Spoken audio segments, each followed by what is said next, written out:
Discussing about the transcription.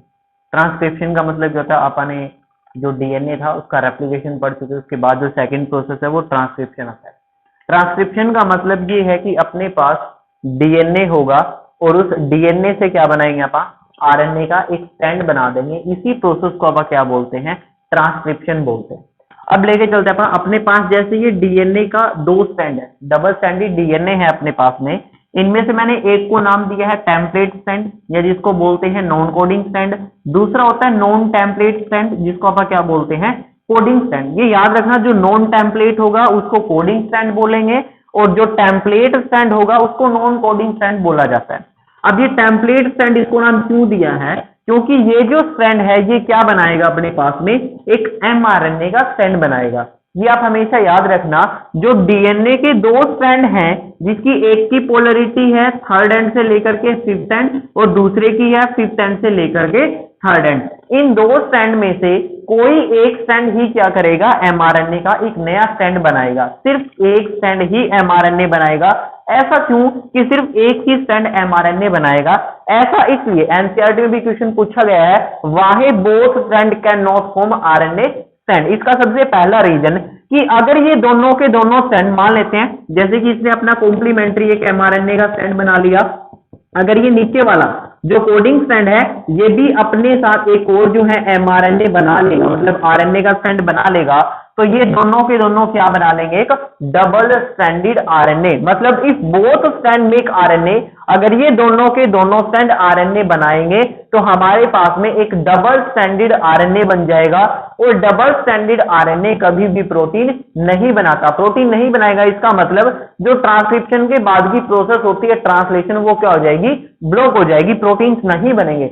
Second point, if both strand make protein, अगर by chance ऐसा हो भी जाए किसी चेंजेस के कारण कि ये दोनों के दोनों जो स्ट्रैंड है वो प्रोटीन बना ले, जो डबल स्ट्रैंडेड आरएनए बन चुका वो अगर बाय चांस प्रोटीन बना भी लेगा, तो वो प्रोटीन कैसे होंगे, किसी एक सिंगल जीन के लिए। अब मेरे पास ये जीन तो एक ही था, जो मैंने ले रखा था जीन एक ही है, ठीक है, लेकिन जो प्रोटीन जो बना वो दो डिफरेंट प्रोटीन बना, यानी एक ही जीन के लिए दो अलग प्रोटीन, और जो दो अलग प्रोटीन है वो अलग अलग इंफॉर्मेशन को कैरी करेंगे, जो कि पॉसिबल नहीं है।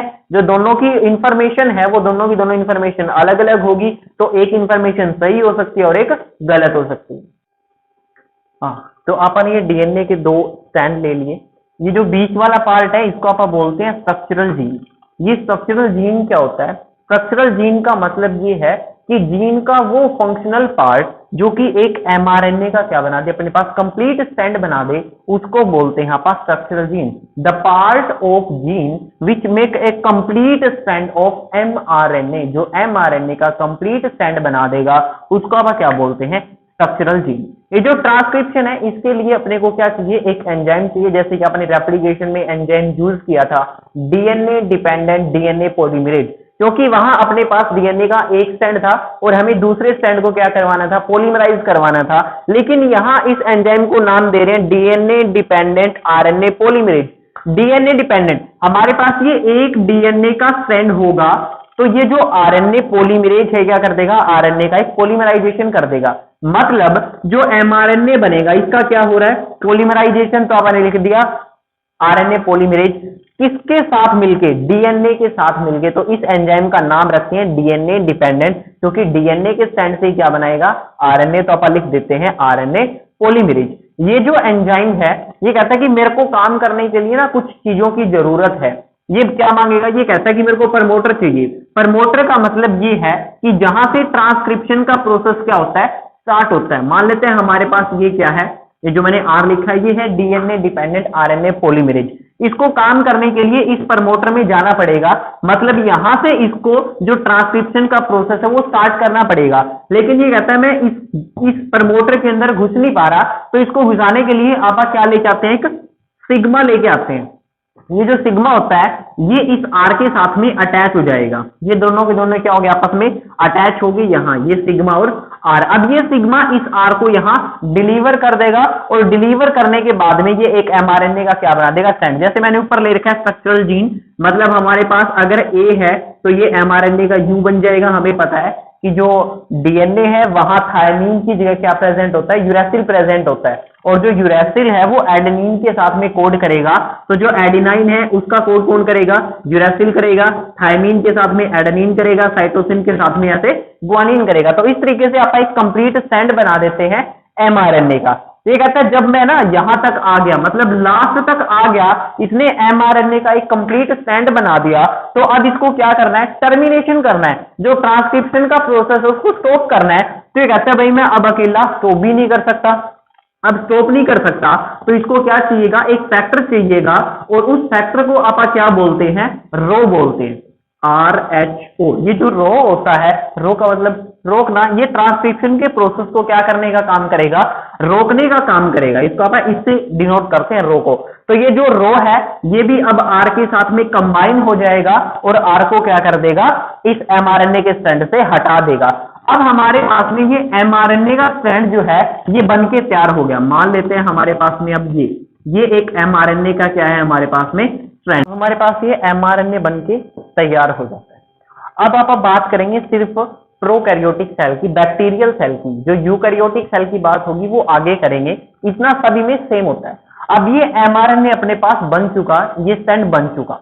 यूकैरियोट के केस में क्या होता है, ये जो आरएनए बनता है इस mRNA की ही प्रोसेसिंग करनी पड़ती है, कैपिंग करते हैं, टेलिंग करते हैं, स्प्लाइसिंग करते हैं, काफी सारे प्रोसेस होते हैं, वो आप बाद में पढ़ेंगे, लेकिन आज आप सिर्फ प्रोकैरियोटिक सेल की करेंगे।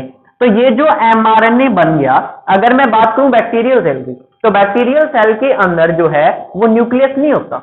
न्यूक्लियस नहीं होगा तो मतलब वहां पे जो mRNA है वो वहीं पे पड़ा रहेगा, और mRNA यही होगा तो हमारे पास में rRNA भी होगा और tRNA भी होगा। तो इसी mRNA के साथ में जैसे ये mRNA आएगा तो ये साथ ही साथ क्या करना स्टार्ट कर देगा, प्रोटीन बनाना स्टार्ट कर देगा। तो आप ये बोल सकते हैं ट्रांसक्रिप्शन के अंदर बैक्टीरिया में कि जो mRNA है, मतलब जो ट्रांसक्रिप्शन है और जो ट्रांसलेशन है वो एक ही चैम्बर के अंदर होगी। मतलब जैसे ही mRNA बनेगा तो वहीं पे प्रोटीन भी बन जाएगा। ट्रांसक्रिप्शन और ट्रांसलेशन जो है सारे के सारे प्रोसेस एक ही स्पेस में हो रहे हैं, एक ही प्लेस पे हो रहे हैं, क्योंकि वहां पे न्यूक्लियस नहीं है। लेकिन आपने पढ़ लिया कि बैक्टीरिया के अंदर जो mRNA था वो आपने बना दिया। अब आप इसकी ट्रांसक्रिप्शन के अंदर 3-4 पॉइंट लिखते हैं। सबसे पहला पॉइंट, इन बैक्टीरिया के अंदर no post transcriptional changes occur और रिक्वायर। हमें mRNA बनने के बाद में उसके अंदर कोई और डिफरेंट टाइप की प्रोसेसिंग करने की जरूरत नहीं है, वही सेम स्टैंड mRNA को आप ट्रांसलेशन के लिए भेज सकते हैं। दूसरा, transcription and translation occur in the same space. आपने देखा था कि जैसे कि वहां न्यूक्लियस नहीं है तो जो mRNA बना है वहीं पे क्या हो जाएगी, ट्रांसलेशन। तो ट्रांसक्रिप्शन और ट्रांसलेशन एक ही स्पेस में होगी। तीसरा point, transcription and translation occur simultaneously, और दोनों के दोनों साथ साथ चलेंगे। अब जो दूसरी बात है, छोटा सा टॉपिक हो रहा है आरएनए। जो आरएनए है वो 3 टाइप का होता है, एक mRNA, एक rRNA, एक tRNA। जो तीनों के तीनों आरएनए, इनका अलग अलग काम होगा। सबसे फर्स्ट mRNA, ये mRNA क्या करेगा, इंफॉर्मेशन को कैरी करेगा। मान लिया हमारे पास ये ट्रांसक्रिप्शन के दौरान mRNA का स्टैंड बन गया, ये क्या करेगा, इंफॉर्मेशन लेके आएगा कि हमें किस टाइप का अमीनो एसिड चाहिए। मान लिया पहले बताएगा कि हमें मिथायोनिन चाहिए, दूसरा हमें लाइसिन चाहिए, फिर हमें आर्जिनिन चाहिए। इस तरीके से ये इंफॉर्मेशन को कैरी करने का काम करता है। दूसरा जो rRNA है ये क्या करेगा, ये यहाँ इसके ऊपर लगा हुआ होता है, इस तरीके से लगा हुआ होगा। ये जो 2 अमीनो एसिड्स होंगे इनके बीच में पेप्टाइड बॉन्ड बनाने का काम करेगा, पेप्टाइड बॉन्ड फॉर्मेशन का काम होगा।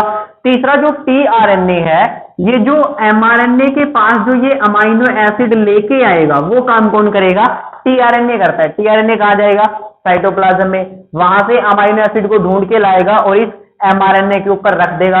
रखने के बाद में इनके बीच में बॉन्ड कौन बना देगा, rRNA बना देगा। तो जो ट्रांसलेशन है वो भी कंप्लीट हो जाती है। लेकिन ट्रांसलेशन का अलग से टॉपिक पढ़ेंगे। फिर मैंने आप लोगों को बताया कि इनका काम क्या होता है।